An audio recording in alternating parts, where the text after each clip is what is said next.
Chapter 1. Down the Rabbit Hole. Alice was beginning to get very tired of sitting by her sister on the bank, and of having nothing to do. Once or twice she had peeped into the book her sister was reading, but it had no pictures or conversations in it.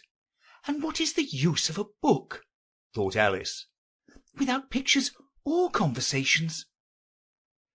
So she was considering in her own mind, as well as she could, for the hot day made her feel very sleepy and stupid, whether the pleasure of making a daisy chain would be worth the trouble of getting up and picking the daisies, when suddenly a white rabbit with pink eyes ran close by her. There was nothing so very remarkable in that, nor did Alice think it so very much out of the way to hear the rabbit say to itself, oh dear, I shall be late." When she thought it over afterwards, it occurred to her that she ought to have wondered at this, but at the time it all seemed quite natural. But when the rabbit actually took a watch out of its waistcoat pocket and looked at it, and then hurried on, Alice started to her feet, for it flashed across her mind that she had never before seen a rabbit with either a waistcoat pocket or a watch to take out of it. And burning with curiosity, she ran across the field after it, and fortunately was just in time to see it pop down a large rabbit hole under the hedge. In another moment down went Alice after it, never once considering how in the world she was going to get out again. The rabbit hole went straight on like a tunnel for some time, and then dipped suddenly down, so suddenly that Alice had not a moment to think about stopping herself before she found herself falling down a very deep well. Either the well was very deep, or she fell very slowly, for she had plenty of time as she went down to look about her and to wonder what was going to happen next. First she tried to look down and make out what she was coming to, but it was too dark to see anything. Then she looked at the sides of the well, and noticed that they were filled with cupboards and bookshelves. Here and there she saw maps and pictures hung upon pegs. She took down a jar from one of the shelves as she passed. It was labelled orange marmalade, but to her great disappointment it was empty. She did not like to drop the jar for fear of killing somebody underneath, so managed to put it into one of the cupboards as she fell past it. "Well," thought Alice to herself, "after such a fall as this, I shall think nothing of tumbling downstairs. How brave they'll all think me at home! Why, I wouldn't say anything about it even if I fell off the top of the house," which was very likely true. Down, down, down. Would the fall never come to an end? "I wonder how many miles I've fallen by this time," she said aloud. "I must be getting somewhere near the centre of the earth. Let me see, that would be 4,000 miles down, I think." For you see, Alice had learned several things of this sort in her lessons in the schoolroom, and though this was not a very good opportunity for showing off her knowledge, as there was no one to listen to her, still it was good practice to say it over. "Yes, that's about the right distance, but then I wonder what latitude or longitude I've got to." Alice had no idea what latitude was, or longitude either, but thought they were nice grand words to say. Presently she began again. "I wonder if I shall fall right through the earth. How funny it'll seem to come out among the people that walk with their heads downwards. The antipathies, I think. She was rather glad there was no one listening this time, as it didn't sound at all the right word. "But I shall have to ask them what the name of the country is, you know. Please, ma'am, is this New Zealand or Australia?" And she tried to curtsy as she spoke. Fancy curtsying as you're falling through the air. Do you think you could manage it? "And what an ignorant little girl she'll think me for asking. No, it'll never do to ask, Perhaps I shall see it written up somewhere. Down, down, down. There was nothing else to do. So Alice soon began talking to herself. Dinah will miss me very much tonight, I should think. Dinah was the cat. I hope they'll remember her saucer of milk at tea time. Dinah, my dear, I wish you were down here with me. There are no mice in the air, I'm afraid, but you might catch a bat, and that's very much like a mouse, you know. Do cats eat bats, I wonder? And here Alice began to get rather sleepy, and went on saying to herself in a dreamy sort of way, Do cats eat bats? Do cats eat bats? And sometimes, Do bats eat cats?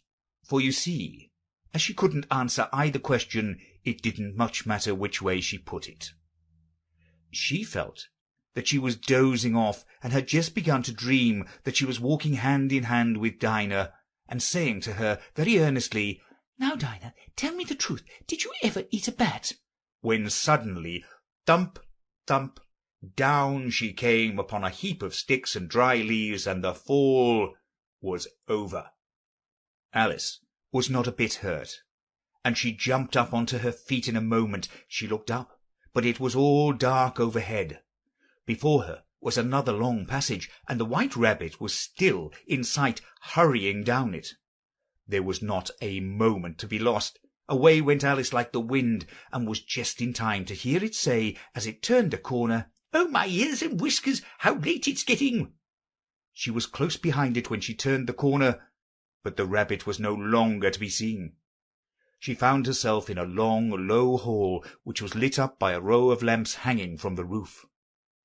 There were doors all round the hall, but they were all locked, and when Alice had been all the way down one side and up the other, trying every door, she walked sadly down the middle, wondering how she was ever to get out again. Suddenly she came upon a little three-legged table, all made of solid glass. There was nothing on it except a tiny golden key, and Alice's first thought was that it might belong to one of the doors of the hall. But alas!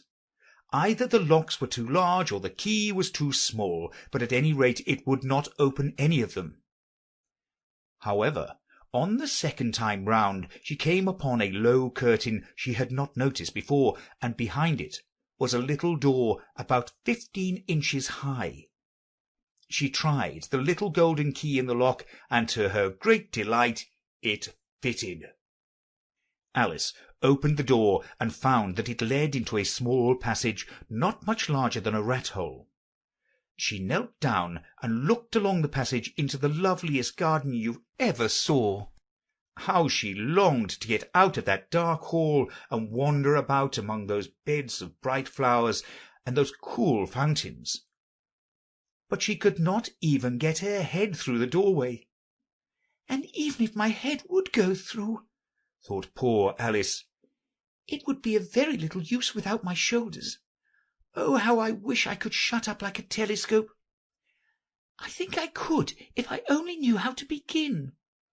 For you see, so many out-of-the-way things had happened lately that Alice had begun to think that very few things indeed were really impossible.